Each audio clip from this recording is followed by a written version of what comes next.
Bonjour Bruno Monel. Bonjour. Vous êtes député de La République En Marche, député du Rhône. Vous êtes d'ailleurs et proche de la Macronie et proche de Gérard Collomb. On verra tout à l'heure que ça n'est plus tout à fait la même chose.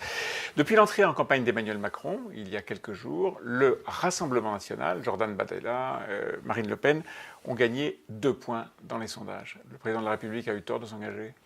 Moi, je ne crois pas. Je pense que dans l'ADN d'En Marche, dans l'ADN de ce qu'il a porté pendant le projet présidentiel de la campagne, il y a l'Europe. L'Europe est indispensable à la mise en place de la politique, même que nous menons au niveau national. Ça c'est la réponse théorique, mais en pratique, 2 points de plus pour l'adversaire dès lors que Emmanuel Macron entre dans la campagne. Est-ce que ce n'est pas un mauvais choix ? Écoutez, je pense que c'est une cristallisation. On a bien évidemment entendu que cette campagne européenne se déplace vers des débats nationaux. C'est la grande erreur d'ailleurs que font beaucoup de nos compatriotes. Il y a un projet européen Renaissance et surtout il y a une Europe à refonder. Il y a d'un côté ce que j'appellerais l'éparpillement national, c'est-à-dire du côté je disperse façon Pulse l'Europe, même avec un masque, c'est quand même la stratégie du Rassemblement national. Et puis de l'autre côté, il y a des groupes pro-européens, les nôtres comme d'autres, en tout cas j'encourage plutôt à venir sur Renaissance évidemment, mais qui veulent garder une Europe qui nous a permis d'être une puissance économique significative. On voit qu'il y a, en tout cas tous les sondeurs le disent, un match aussi à l'intérieur du match entre la République En Marche, la partie droite de l'électorat de la République En Marche et les Républicains, la liste de François-Xavier Bellamy. Quelle est votre différence principale avec cette liste ? Je crois qu'il y a une différence fondamentale sur la volonté d'avoir une Europe protégée à ses frontières, mais de ne pas avoir à débattre à l'intérieur de l'Europe de conflits historiques, idéalisés, nostalgiques. Il y a un peu un phénomène rétroviseur. Moi, je dirais que la liste républicaine rêve d'une Europe, on va dire, gaulliste ou équivalent. Nous rêvons d'une Europe qui se projette dans l'avenir. C'est la différence entre les conservateurs et les progressistes. Dans les différences qu'on peut voir également, il y a aujourd'hui en tout cas la relation avec l'Allemagne. Est-ce que la relation d'Emmanuel Macron avec Angela Merkel n'a pas un peu vrillé pendant cette campagne et n'a pas installé une forme de méfiance avec notre grand partenaire ? Écoutez, je pense que là aussi, l'axe franco-allemand a pendant beaucoup trop longtemps été le pivot de l'Europe. Moi, j'ai visité l'Estonie, la Lettonie, la Lituanie et d'autres qui nous disent tous, mais vous nous oubliez ? Pourquoi avez-vous partitionné déjà l'Europe en caricaturant la France, pays du Sud, l'Allemagne, pays du Nord ? Je pense qu'il y a une demande à ce que l'Europe soit véritablement multiple. Et que, évidemment, avec Mme Merkel et M. Macron, en dehors des querelles personnelles, qui sont d'ailleurs des traductions souvent, je pense qu'il y a un rapport de force qui doit s'établir. Il y a un rapport de force. Bien sûr. Macron, Et il est sain. Vous savez, en allemand, wir ringen, ça veut dire être sur le ring. C'est le ring, c'est le catch. Oui, voilà. Je préfère dire le catch que la boxe. Et en tout cas, dans les deux cas, les partenaires doivent se respecter. Au début de la campagne, les partisans d'Emmanuel Macron parlaient nationalistes contre progressistes. Ce duel a été un petit peu oublié. Et aujourd'hui, on dit que les nationalistes sont le parti de l'étranger. Comment est-ce qu'on peut expliquer ça ? Écoutez, on voit bien ce qui se passe. Aujourd'hui, on comprend, à travers d'ailleurs des interventions qui, à mon avis, vont avoir un impact aussi sur les élections. M. Bannon, par exemple, qu'il le dit, il le dit lui-même, il dit « Les États-Unis ont intérêt à une Europe de nations ». Mais attendez, l'intérêt des États-Unis pour l'Europe, excusez-moi M. Bannon, je veux bien rester poli, mais restez chez vous. C'est comme si je veux intervenir sur la politique intérieure américaine. Je crois que fondamentalement, il y a bien un sentiment d'une Europe qui devient puissante et qu'on veut amoindrir à l'occasion de ces élections. Donc oui, il y a un risque d'agression soft, une guerre économique, un mélange de guerre d'influence, fake news sur l'Europe, au risque de la disloquer. Dans les campagnes électorales, et ça se passe souvent dans les derniers jours, l'actualité change ou peut changer la donne. Une actualité importante est en train de s'apparaître sous nos yeux, c'est l'actualité du cas dit Vincent Lambert. Est-ce que vous pensez que ce sujet très compliqué, très profond, très personnel, peut avoir un effet mobilisation, par exemple, sur le vote catholique traditionnel ? Écoutez, malheureusement, ce cas, et me touche d'ailleurs personnellement, parce que j'ai eu une situation, on va dire, similaire avec un de mes enfants. Chaque cas est différent. Et ce qui est terrible dans ce cas Vincent Lambert, c'est la manipulation de l'information et de la douleur de cette famille, de ce déchirement. Au-delà de ça, vous avez raison. Cette manipulation politique, elle peut entraîner des positionnements paradoxaux.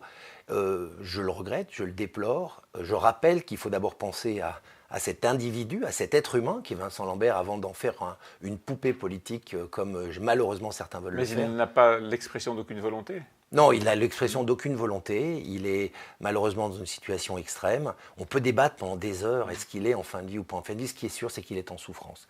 Et que c'est une personne qu'il faut d'abord commencer par respecter et ne pas utiliser. Là-dessus, sur l'impact sur une campagne électorale, je ne le pense pas, parce que je pense qu'il ne faut pas tout mélanger. L'impact sur la discussion sur la future loi bioéthique, ça sera une autre affaire. Qui vient dans quelques semaines. Et justement, mais je ne veux pas entrer dans votre intimité, mais vous me dites vous-même que vous avez un cas personnel, un cas familial.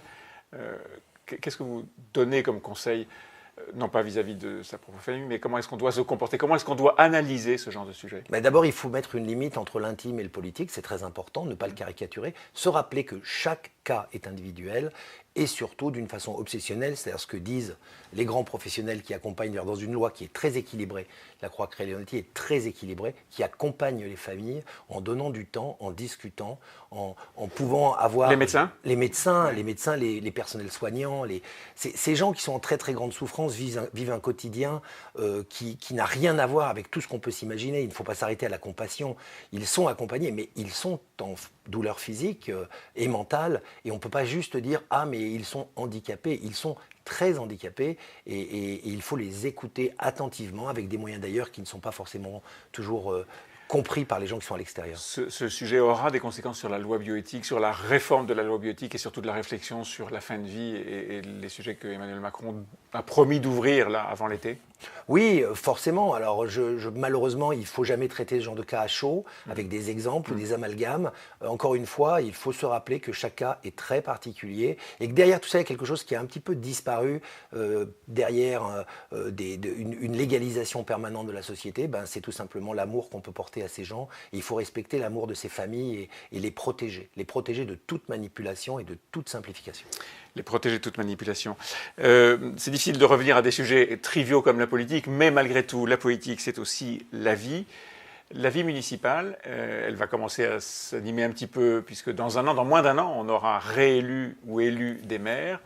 Vous êtes proche, ou vous étiez proche de Gérard Collomb, je ne sais pas très bien comment il faut le dire. Est-ce qu'il sera candidat? Est-ce qu'il sera élu l'année prochaine? En tout cas, il est candidat à la métropole de Lyon. Vous savez que c'est un cas particulier. Nous avons la métropole de Lyon et qui comporte un nombre important de communes et la ville de Lyon.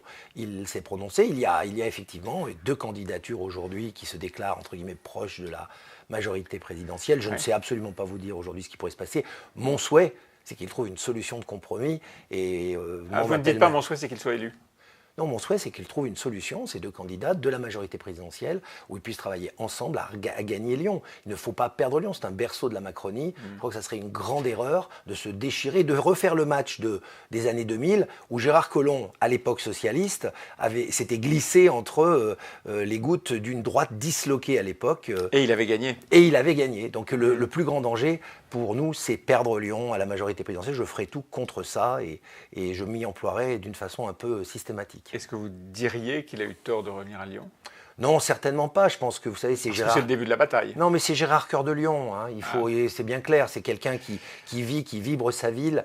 Je pense que peut-être il aurait dû avoir des discussions, encore une fois, à froid, sur le futur de tout ça. Il y a eu un peu un emportement, il y a eu un emballement qui crée cette tension.